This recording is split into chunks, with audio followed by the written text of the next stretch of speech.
Is the Bend, Oregon housing market going to crash suddenly, or is it just shifting and changing and moving a little more towards a balanced market? Stay tuned to find out.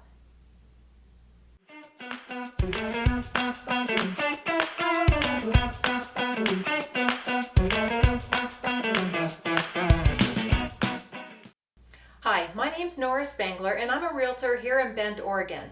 On my channel, you're just going to get my honest opinion of what's going on in the Bend real estate market. If you're thinking of making a move to Bend, Oregon, go ahead and click the link down below in the description box and grab my relocation guide.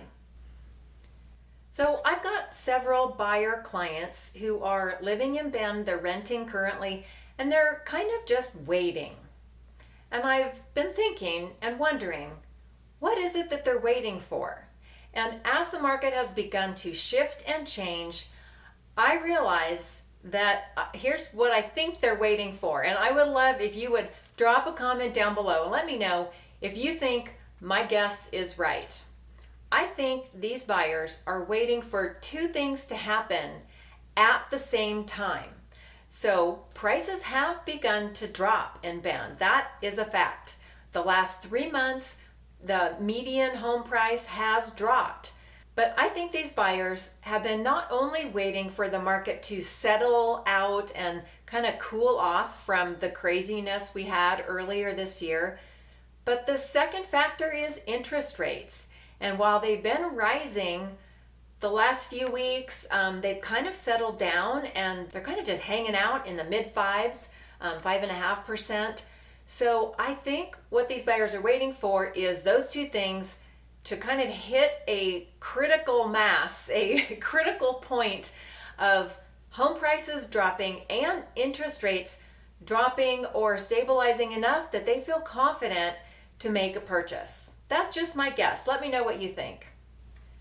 So in this shifting market, there's two things that I've been noticing and I wanted to check the data on these. So we're going to talk about what is happening with price reductions, because I am seeing daily price reductions, and I mean big ones like $25,000, $50,000 price reductions.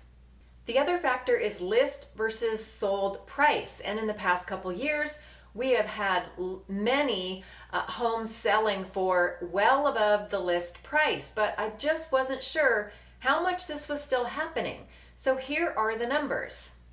So we're going to compare all the homes that sold from January until the end of May.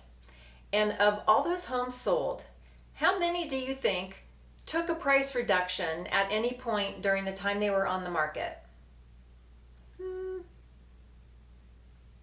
Okay, well, it was only 16%.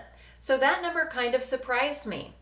But guess how many homes that are active on the market right now, which is about 350 homes. How many of those homes have taken a price reduction? Well, it's 40%. So that is a huge shift. The market is changing, and boy, if your home is not priced right, you are going to have to reduce that price. So now let's look back a little farther. I looked from August of last year to the end of December, so the second half of 2021, and compared that with everything that's been sold so far this year, January through May. And I looked at how many homes sold under, at, or above the list price. So the second half of last year, 36% of homes sold under the list price. That was kind of surprising to me. This year, 24% sold less than the list price. About the same amount in both time periods, about 24 to 25% sold right at the list price. Here's the shocker. August through December of last year, 40% of homes sold above their list price. But so far this year, 50% of homes have sold above their list price. So kind of a weird thing. I would think that would be a lower number this year because the market is settling down. We're seeing price reductions, and that can be a factor because if they've taken a price reduction, then that is the new list price. So the list to sold ratio can be skewed by so many price reductions happening. The good thing for buyers, 40% of homes have taken a price reduction. That's a great thing. However, days on market, which we'll get into next week in detail, are still really low. 6 days is the median. So homes are still selling pretty quickly. So it's not like you can just wait forever and keep hoping that the home you want is going to take a price reduction. If you want a home and you can afford it and everything lines up with your financing, everything, don't wait. But do I think that the Bend real estate market is going to crash in a big giant way anytime soon? No, I really don't, and here's why. Before I tell you why I think it's not going to crash, let's just admit that it could crash. And here's what could make any housing market, Bend or anywhere else, could crash.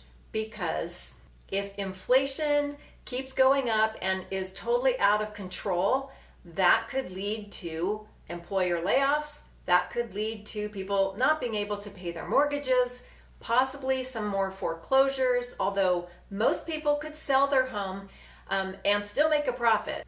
We have so much pent up buyer demand that I don't think, even if all those factors happened, it would crash our market, because there's still so many people that want and can buy a home in Bend. Even if we were heading towards a crash, on the way down, we would have to hit a balanced market, right?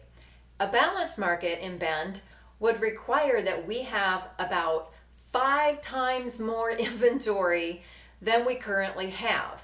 If we're selling about 250 to 300 homes every month, we need about 12 to 1,500 homes on the market to be a balanced market or leaning towards a buyer's market. Well, we haven't had a buyer's market since 2012 or before 2012.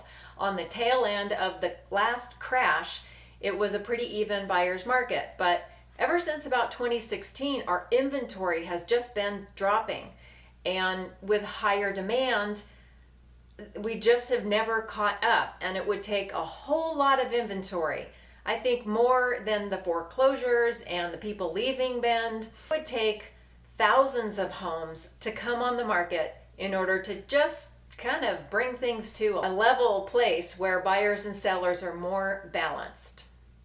We only have about 350 single-family homes for sale in Bend. 500 single-family homes went pending in May. Okay, so more homes went pending than we currently have listed. What do you think that does to our inventory? Yes, we just cannot make much gain in our inventory levels. So I really don't see our market crashing. So to wrap it up, I always like to give a little tip for buyers and for sellers. What does this mean for buyers? It means if you're sitting on the sidelines watching interest rates, watching prices decline, which is good for you, don't wait too long because the summer is coming and there's going to be more competition, more homes for sale, but I think it's going to be harder to get under contracts. Here's the plain truth. Nobody really knows what's going to happen with interest rates, inflation, the war in Ukraine. There are so many worldwide and nationwide factors that we just don't know what's going to happen. So if you feel confident in your job status and your income and the payment looks good, just go ahead and get the home that you need, and then you can get out of this crazy market. My advice for sellers is if you need to sell, go ahead and sell. I just had a listing. We went pending in about 11 days, so it took a little bit longer. We did have to take a small price reduction, so we made an adjustment according to what happened the first weekend, which was not as many showings as we wanted. You know, we still got an offer pretty quickly, and we're under contract. So don't count on your home selling in a weekend. You need to give it a little more time than that. So I hope that clues you into what's going on in the local real estate market here in Bend. If you need help or want more advice or data or listings or whatever, go ahead and get in touch with me. All my contact info is down below. And if you're thinking of moving to Bend, click the link below and grab a copy of my relocation guide.